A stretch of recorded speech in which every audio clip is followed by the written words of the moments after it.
All right, welcome everybody to the Messengers Podcast. I am Chris Searles. Joining me today is Rob Seifert, our creative director here at Searles Graphics, and we have a special guest. Darrah Brustein is joining us live via the internet from Atlanta. Darrah is the founder of Network Under 40, partner at Equitable Payments. She's a contributing writer for Forbes, Entrepreneur.com, and Thrive Global, and the creator of the Life by Design, Not by Default virtual summit. Welcome, Darrah. Thanks, guys. I appreciate you having me.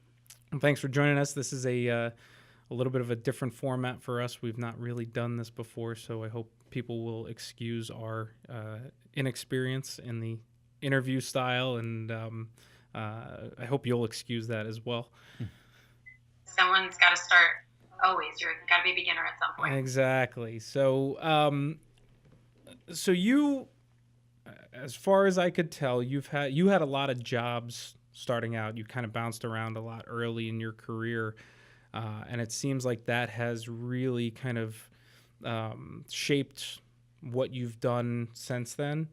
So I was curious if you could kind of talk a little bit about what about those experiences early on in your career that have led to doing the things that you're doing now, and what you're doing in terms of what you've done with your virtual summit, and the way that you've kind of built your life, I guess, in your career based on that early experience. Sure. So a lot of people say that success leaves clues, and in my case, I think retrospectively, I can see that that was true, where I started my career doing what I think many of us do, which is you go to school, you go into the real world, and you think, what am I passionate about? How do I want to build a career around that?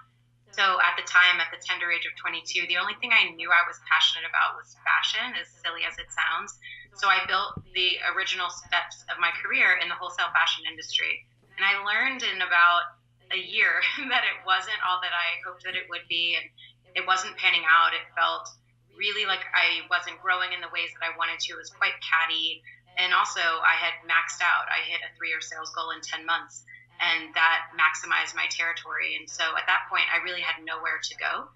And I learned very quickly that it's really easy to get comfortable and that you can get stuck when you're comfortable. And so what felt like a horrible outcome at the time, where I got laid off because the company went under about a week before Christmas in 2007, which was exactly 3 months after I had bought a house in duress, getting a restraining order against my landlord at the time. I was really hit in the face with this adulthood of, oh my gosh, I thought that this was the thing that you do. You get the job, it's really stable, you buy the house, happily ever after. It wasn't working like that. And so much to your point, Chris, I did bounce around a lot. And it was partly because I wanted to try different things and figure out what I enjoyed and was good at. And also partly it was circumstantial, because I found myself in the height of the recession, being new into the world of career and business. And I lost 3 jobs to layoffs in those first 3 years. So, fast forward to that point, it was 2009, and I was starting to really question what I had been told, that working for other people was the secure path and it was the stable route. So instead I thought, you know what, if I think back to what I always wanted to do when I was a kid, I always wanted to have a business. I started operating businesses out of the back porch of my parents' house when I was really little. And I just thought, you know what, that's what I'm going to do. I'm going to take the reins and put my own destiny in my own hands. And then it really came down to, what was it going to be? So to most people, including myself, surprise, I started the credit card processing company, and I did it with my twin brother. And what I learned through the early stages of that was that even though I wasn't overtly interested in credit card processing, what I was really excited about were the intricate pieces that made the business operate, and my day-to-day function in talking with business owners and learning about different industries, much like you guys do, and that I was going to get to improve and help their bottom line in a way that I deeply understood, because when you're building a business, you understand what it's like for every dollar to matter. So I was able to get excited in almost a reverse engineered capacity about the service because of the functions of the day-to-day. And so that really helped me switch my mindset from, you have to be initially passionate about something, to you can become passionate about where you are and what your current circumstances are. And so from there, I had a very nonlinear continued path where I had started in fashion. In some of the jobs, I was doing things like personal assistant work or high-end home audio video sales, then started this credit card processing company, accidentally started my next company, Network Under 40, because a friend asked me for a place to go to not get hit on, sold to, or be in a room with everyone her parents' age. And I love to connect people, so that accidentally started a business, and then just kind of kept going. And I think, the sort of through line here is, how do you create a career where you see opportunities and you're willing to say yes to stuff that maybe doesn't make sense on paper, but your intuition tells you it's the right place to go? Yeah, I think it's interesting, the concept that, obviously credit card processing is not the most glamorous or the sexiest industry there is, but finding ways to be passionate about what that does for somebody else, or to find a way to be passionate about delivering that service because it adds value to somebody else, and what you can really do for somebody, just and the nuts and bolts of that are what they are, but that's kind of an interesting thought. It was kind of from my experience, I started as a software engineer, and going to college, the one thing I knew I didn't want to do was sit behind a computer and write code all day. And honestly, I mean, I cheated my way through Comp Sci 1 in college, and then realized I had to take Comp Sci 2, and then I had to learn all of Comp Sci 1 in about 2 weeks at the beginning of that semester. So, and then realized that I actually really enjoyed it, and then it became something that I became passionate about, but primarily not because I liked sitting behind a computer and writing code. I liked that it allowed me to be exposed to every different business that there was, because everybody needs computer science, everybody needs software, and the ability to kind of jump from the wholesale plant industry to somebody that's doing retail or fashion to we were primarily a printing company at that time, and be exposed to those different things was something that kind of drove my passion for what we do now, which is, help, basically kind of the same thing, helping people grow their own businesses. So, that's...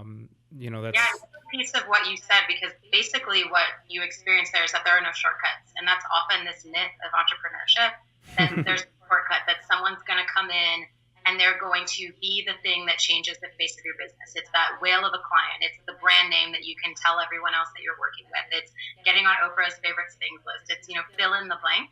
And that is not true.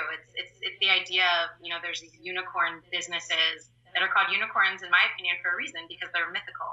So, you're giving a perfect example of how there are not shortcuts, and you need to really make sure that whatever business you choose or whatever career path one chooses, that you can fall in love with the day-to-day operations, because that's what you're going to be participating in hour by hour, minute by minute, day after day. Right. Now, you kind of touched on something that I wanted to talk to you about, where you mention on your website, the quote is checking that you basically checked all of the quote unquote right boxes, and realizing that wasn't fulfilling or working for you. Tell me a little bit about, as far as your journey was concerned, what are the quote unquote right boxes? Yeah, the right boxes were the things that society had told me were what equated to success. So in the early stages of my life and career, it was go to a top 20 university, get straight A's and be on the dean's list, graduate with honors, get a job with a sexy title, be able to go to parties and tell people something that they seem jealous of, buy the house, go on the trips, like do those things. But what I came to realize was not only were some of them not working, just like the get the job and get the title wasn't working functionally, I didn't enjoy it, but it also wasn't working in the sense of my jobs were going away left, right, and center, back to back, because of the economy. And it made me really realize, what is it that I want? What does success mean for me? And how do I stop looking outward and look inward to define that for myself? So with that, and Rob, I'm sure you have an interesting take on this now too, with two kids that are around college age, getting there, or had been there. Yeah, soaking this all up. Yeah. Well, and with your experience and what your kind of unlikely career direction was coming out of high school, right. And Darrah, acutely interested in your answer, your response to this as well. But I am a almost a militant advocate that we are doing the youth of our country a disservice by the kind of just nonstop. I mean, I wouldn't even know what to call it, but really this idea that everybody has to go to college, and that college is just the next step, and it is what it is. And to me, I look at people that apply for jobs here that would have been significantly better off had they applied for a job here right out of high school, said, look, I'll work for free or for minimum wage, at the very least for a year, and then minimum wage for another year. And then if I'm doing a good job, give me a little bit of a raise. And, and 4 years later, you find yourself not $150,000 in debt and with some money actually in the bank because you've earned some money. And with what we're seeing that a lot of these colleges are producing, or what what the applicants for these jobs majored in at those colleges or whatever that was.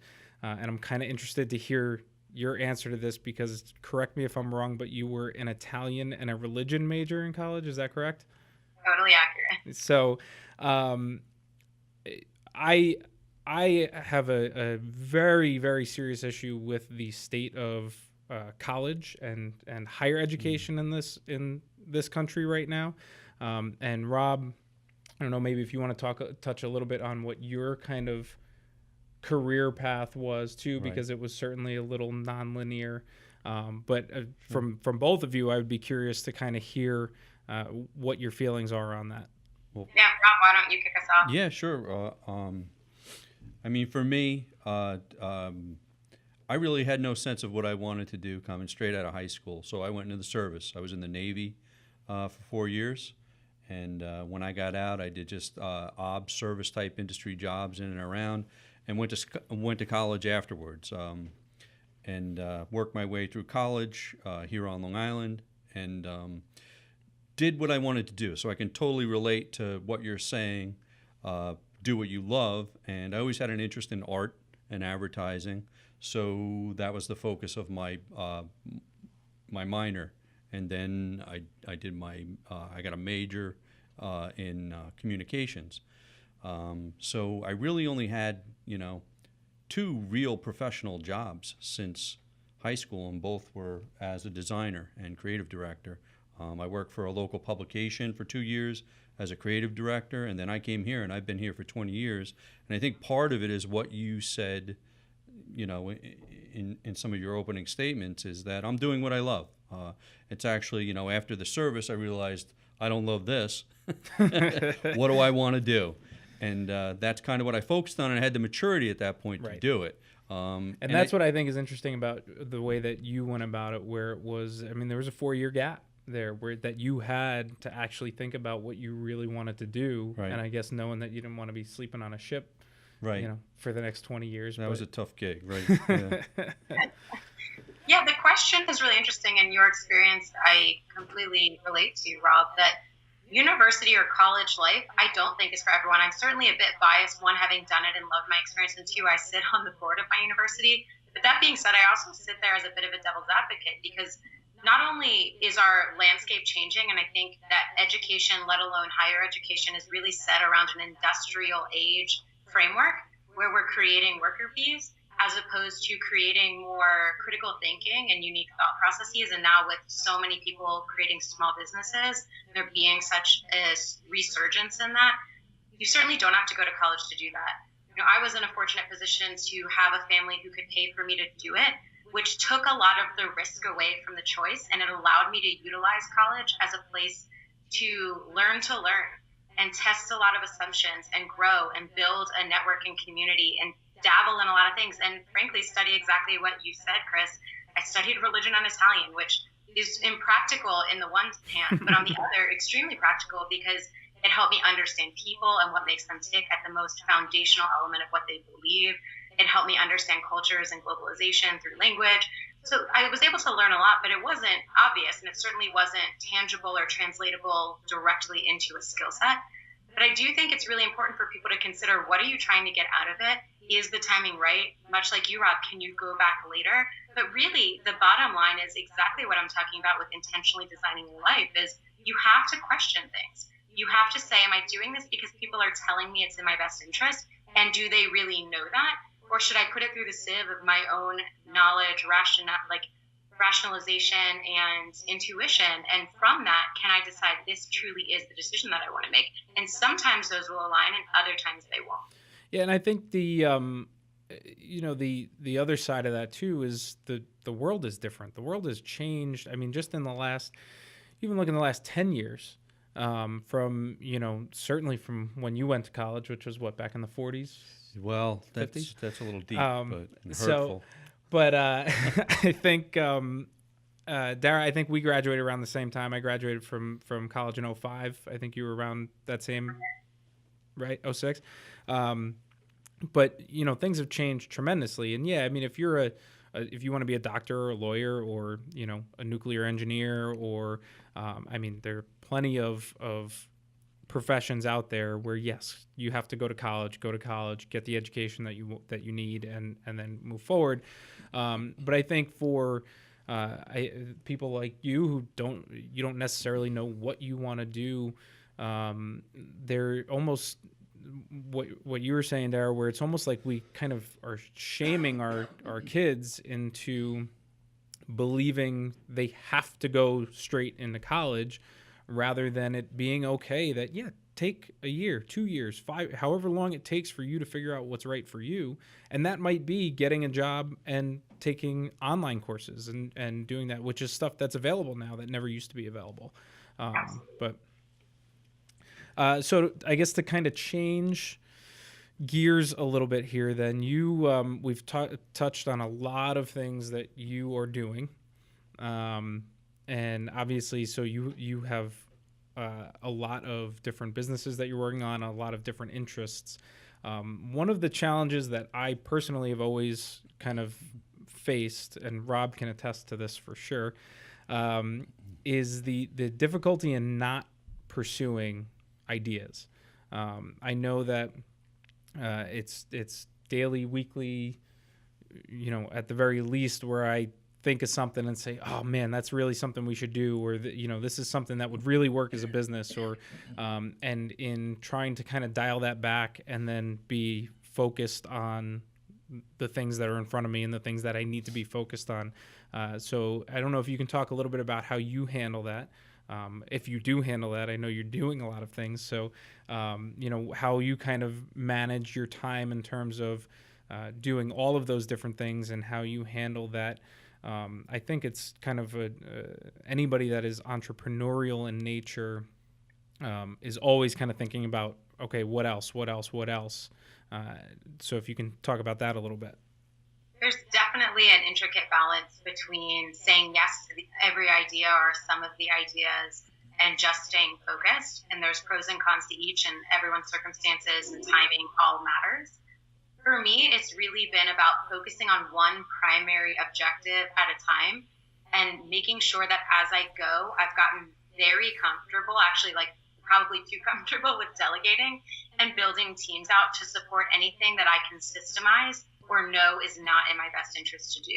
And that was not easy. That was not something that came naturally to me. I was absolutely a control freak, and I felt like, hey, if I can do this at A+ level, no one else is going to do it like that. But I came to realize that I was completely impeding and hampering my own growth.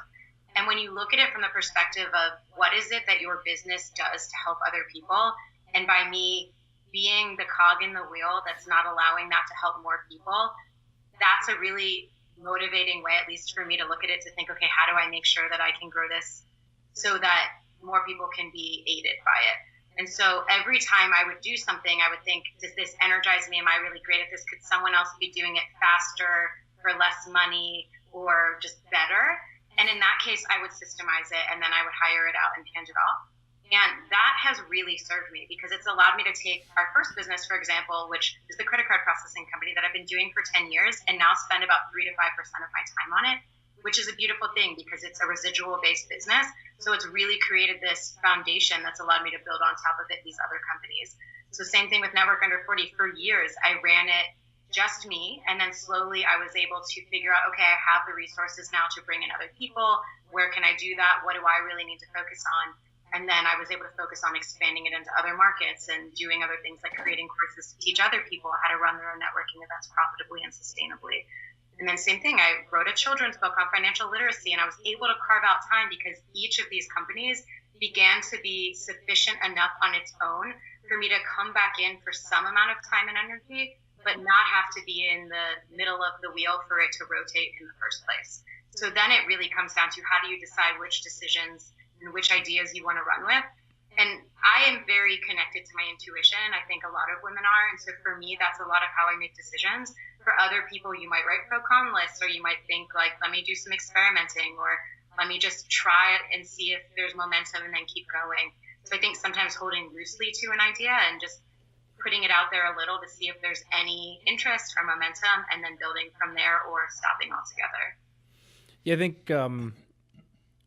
I think some level of intuition is kind of critical across the board, right? I mean, there's a certain point at which we're kind of dealing with it right now, where we are making one of the biggest investments that we've really ever made as a company, and there's a lot of data to support and information to support what we're doing, but at a certain point, there has to be some level of, we just believe this is the right move. And so and the point about delegation, I think that's just about everybody's from an entrepreneurial standpoint. When you are kind of a maker, when that you come from the standpoint that I can do this job. I don't know if you've ever read the E-Myth or the E-Myth Revisited. Just like Michael Gerber. Yeah. So, and that is, I think the hardest thing to do is to say, well, I'm starting this business because it's something I'm really good at. And then really my goal is to not do that thing anymore. And so the delegation portion of it is that's always been my biggest struggle as well, and really still is one of my biggest struggles, and it's still something that I finally feel like even just recently have kind of made a little bit of a breakthrough in terms of that. But I think you struggle with the same thing. Certainly, yeah. Hard. So you also recently have interviewed people like Seth Godin, Shaquille O'Neal, Jillian Michaels, Robert Herjavec of Shark Tank fame. I'm curious, out of all of the people that you've interviewed and worked with recently, who surprised you the most out of that group, and why? I think Jillian surprised me the most because of her public persona of being one that's pretty demanding and sometimes mean-seeming, when actually she was the opposite. She was so lovely, so kind, and frankly, super authentic and intentional in her decision-making. So if for anyone who reads the interview, it's on Forbes, you'll see how she gives so much of her credit for the success she's created in her business and brand to the people around her and the people behind the scenes, and how she really talks about it from a perspective of growing a business, when I think most people look at her as this television personality, famous and happen to be a trainer, but really she's been really a keen entrepreneur. And it's interesting too to consider, what's it like to be a person who isn't really the persona that the world thinks that you are. I mean, just you mentioned Shark Tank and Robert Herjavec. I mean, Robert is what you see, but I'd imagine someone like Mr. Wonderful, Kevin O'Leary, who is allegedly this like kind of sharky dude, is probably actually quite a nice guy. But there's a lot of situations where you'll be branded, or your company will be branded in this sort of box, and people want to contextualize there. And Jillian definitely had that when her career began to bloom publicly. And she's still seen a lot of success, but I can't imagine personally what that's like to have the world think of you as mean and actually you're this really kind person. Yeah. So, you also have worked, or at least I believe he was in your virtual summit, Deepak Chopra.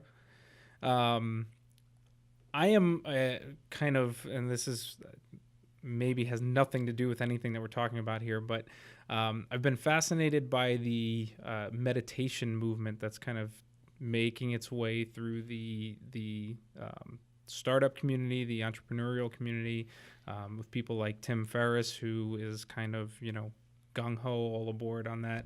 I even saw recently an interview with Rivers Cuomo, the lead singer of Weezer, who talks about how he grew up meditate, and basically in Buddhist communities, and still to this day swears by meditation. So I'm curious, are you a meditator? I am. I've had a meditation practice for years, and similarly, I've paid attention to this upswing in the cultural vernacular and zeitgeist around meditation.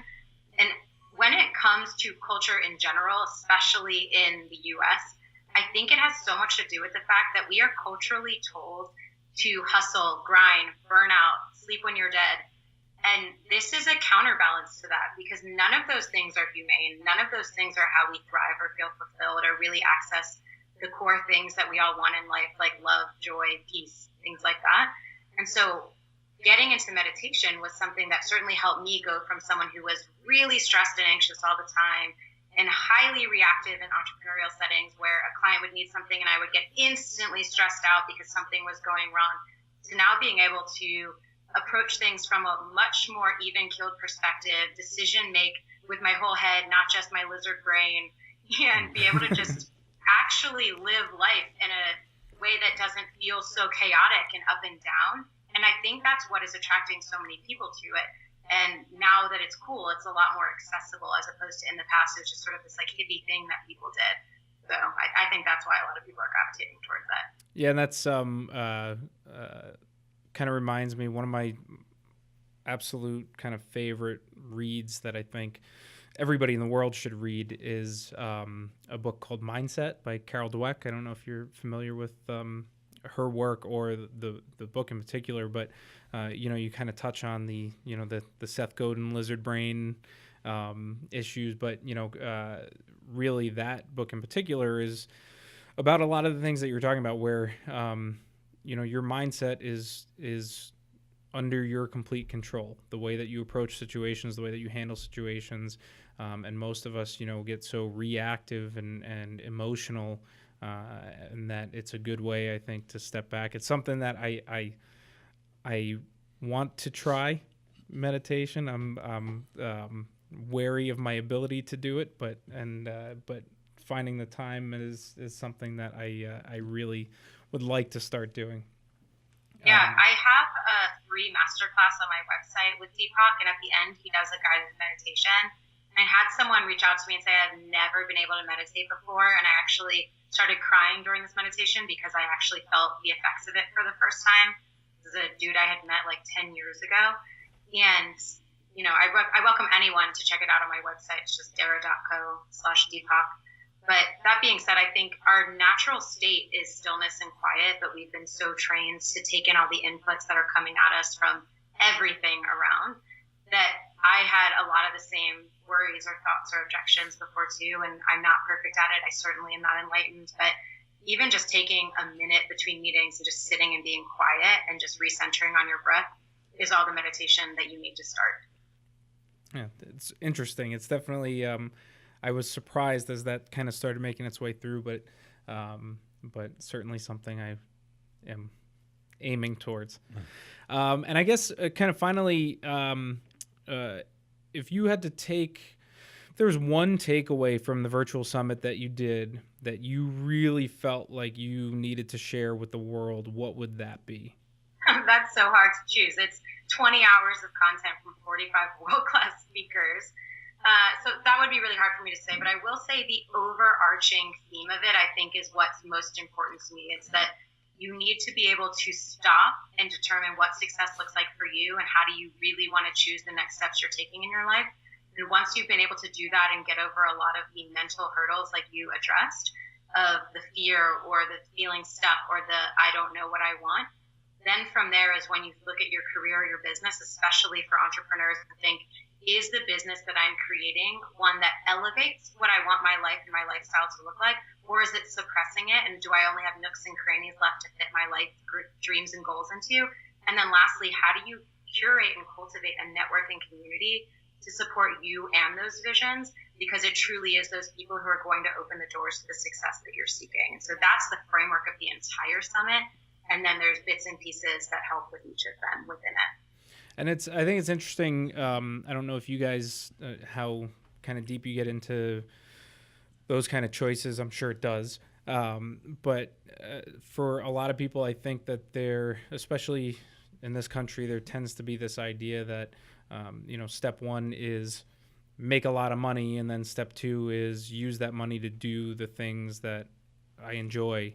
And I think that there are not enough people that focus on, well, what are the things that I enjoy and what do I really need out of my life? And let's start there and then kind of backtrack into how do I design what work looks like or what my life is going to look like based around what do I want to do and what do I enjoy? And that's why I really, when I saw, what you had put together, I really kind of responded to it because I am a full believer in that whatever that means for you, and that might mean, making $40,000 a year, doing something that you love and having your weekends free to spend with your family, and whatever that is to you, that's great. And as long as you can identify that and not be miserable, for 80% of your life going to work every day, that's a good starting point. But I guess lastly, what do you have coming up? What do you want to plug? And we'll take it out from there. Coming up, well, I've got a ton of free resources that are always on the website. There is the Deepak series that I mentioned, or the Life by Design series that we mentioned. There's the free thing with Deepak, the Living a More Meaningful Life masterclass. I've got a goal-setting guide on the 6 best steps for more effective goal planning, as well as this is great for entrepreneurs, the 20 things, or the shit no one tells you about starting a business, which is the 20 things that no one tells you you're going to probably endure when you go through. So it helps you kind of understand that you're not alone and can help get you through that. As well as Deepak and I have a weekly video series that makes a lot of deep topics relatable and translatable into your life in about 3 to 5 minutes. And all these celebrity interviews. So if you're looking to learn from the pros and the masters who have done it and done it really well, that's all on there. And then, the only other thing that I'd mention is if anyone is looking to increase their income, impact, and influence by creating a side hustle that really elevates their primary business, I also have on there what I consider a blueprint to creating your own ongoing networking event series, which is basically me taking 11 years of doing this for Network Under 40 for 30,000 people who have come through our events in multiple cities, as well as for universities and schools, to help give you the step-by-step methods, every tool, script, PDF, and otherwise that you'll need to do it for yourself. Great. And that's Darrah.co, correct? DARRAH.co? Exactly. For anybody that needs it. Thank you, Darrah Brustein, for joining us. Thank you both.